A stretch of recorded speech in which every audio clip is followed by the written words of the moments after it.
வணக்கம்.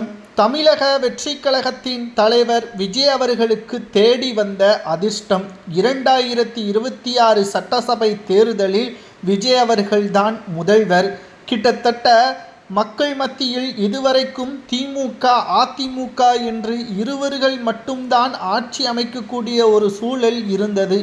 மாற்றம் தேவை என்ற காரணத்தினால்தான் தேமுதிக அவர்களை எதிர்க்கட்சி வரை கொண்டு வந்த தமிழக மக்கள், சில ஊடகங்கள் விஜயகாந்த் அவர்களை பற்றி தவறாக சித்தரித்தது அவரது வாழ்க்கையே மாற்றிவிட்டது என்றே கூறலாம். ஆனால் தற்பொழுது விஜய் அவர்களை அப்படி கைவிட்டுவிடக் கூடாது என்ற காரணத்தினால் தமிழகத்தில் மீண்டும் திமுகவும் சரி, அதிமுகவும் சரி ஆட்சி அமைக்க வேண்டாம், தமிழகத்தில் ஒரு புதிய மாற்றம் தேவை, விஜய் அவர்களை நாங்கள் நிச்சயம் அரியாசனத்தில் அமர்த்துவோம் என்ற தகவல்கள், புதிய கருத்து கணிப்புகள் சமூக வலைதளங்களில் நம்மால் பார்க்க முடிகிறது. மத்திய உளவுத்துறையாக இருந்தாலும் சரி, மாநில உளவுத்துறையாக இருந்தாலும் சரி, தகவல்கள் கிடைக்கப்பெற்றுள்ளது. விஜய் அவர்களுக்கு வெற்றி வாய்ப்பு அதிகமாக இருக்கிறது. பெரும் கூட்டணி அமைத்துவிட்டால் தனி பெரும்பான்மையுடன் ஆட்சியை அமைப்பது உறுதிதான் என்ற செய்தி விஜய் அவர்களுக்கு தேடி வந்த அதிர்ஷ்டமாகவே பார்க்கப்படுகிறது.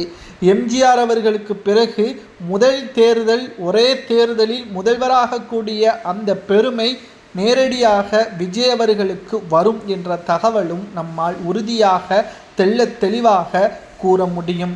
2026 சட்டசபை தேர்தல் என்பது மக்கள் மத்தியில் இதுவரை அல்லாத ஒரு விழிப்புணர்வாகவும், இளைஞர்கள், பெண்கள், குறிப்பாக குடும்ப தலைவிகள், வயதானவர்கள் அனைவருக்கும் இது ஒரு முக்கியமான திருப்புமுனையாகவே அமையும். ஏனென்றால் 30 வயதுக்கு மேலானவர்கள் திமுகவிற்கும் அதிமுகவிற்கும் வாக்குகளை கொடுப்பார்கள்.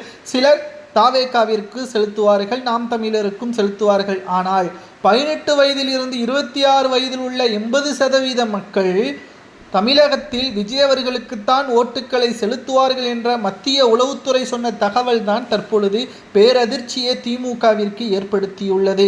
இதனால் விஜய் அவர்களுக்கு வந்த அதிர்ஷ்டமாக பார்க்கப்படுகிறது.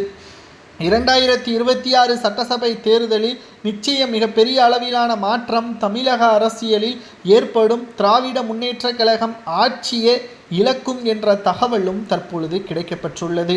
விஜய் அவர்கள் முதல்வராக பொறுப்பேற்றால் அவருக்கு முதல் கையெழுத்து என்ன போட வேண்டும் என்பதை உங்களது கருத்துக்களை கமெண்டில் கூறுங்கள். அது நிச்சயம் தலைமைக்கு பயனுள்ளதாக அமையும். உங்களுக்கு விஜய் அவர்களை பிடிக்குமா? சப்ஸ்கிரைப் பண்ணி